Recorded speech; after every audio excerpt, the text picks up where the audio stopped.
Hi guys. I am going to go over the last activity for this week for Thursday. I'm going to turn the camera around. We are going to do the three-dimensional figures prisms, okay? I actually wish I had done this with you yesterday, just to kind of clear up some information about our figures. Last week and a little bit this week, we talked about the 2D figures, and I just wanted to be clear on that. 2D figures are flat, okay? So for example, like if I draw this square, that's a 2D figure, okay? It's flat, and it has two things about it, two dimensions about it.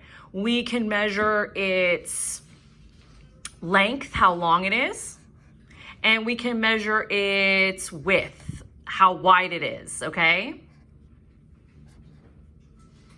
That would be 2D, okay?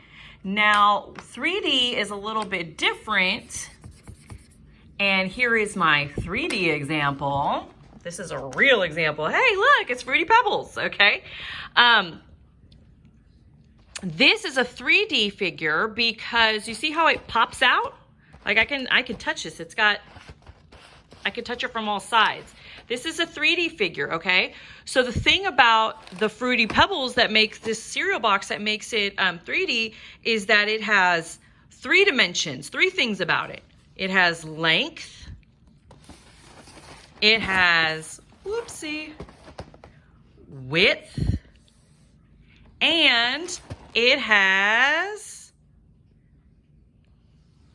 height, okay? So it has three dimensions. That's what makes 2D and 3D shapes different, okay?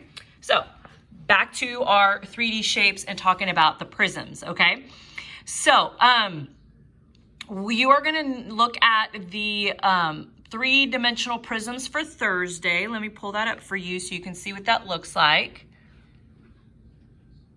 Okay, you're gonna look at this chart. We're gonna be looking at this chart to complete our work for today, okay? I'm gonna take it away real quick. Okay, so we're gonna look at some different attributes about 3D figures, different things about them, okay? And how we can sort them, how we can put them in groups, okay? So here is that cereal box that I was just kind of showing you. And it says, how can you describe this rectangular prism, okay? Why does it, okay, well, you see that it has rectangle sides, right? That's why it's called rectangular, and it's a prism because, and we are going to answer these little sentences right here. It says, use these sentences to describe.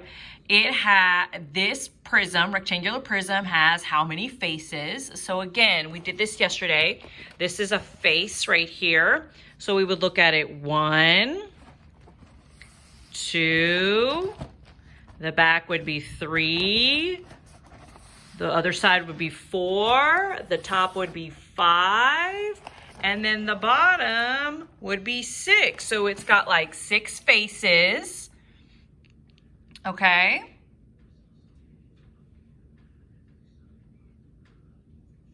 Then it has, the rectangular prism has how many edges? So the edges would be where the faces meet right here. So like this is an edge here, and this is an edge here, okay?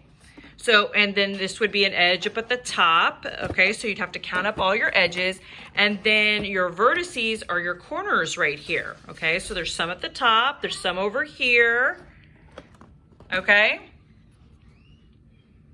And then if you look at the example that I put right here, you'd see 6 faces, has 8 vertices and 12 edges, okay? And so now, to finish your activity for today, you are going to finish that table that I just showed you, okay?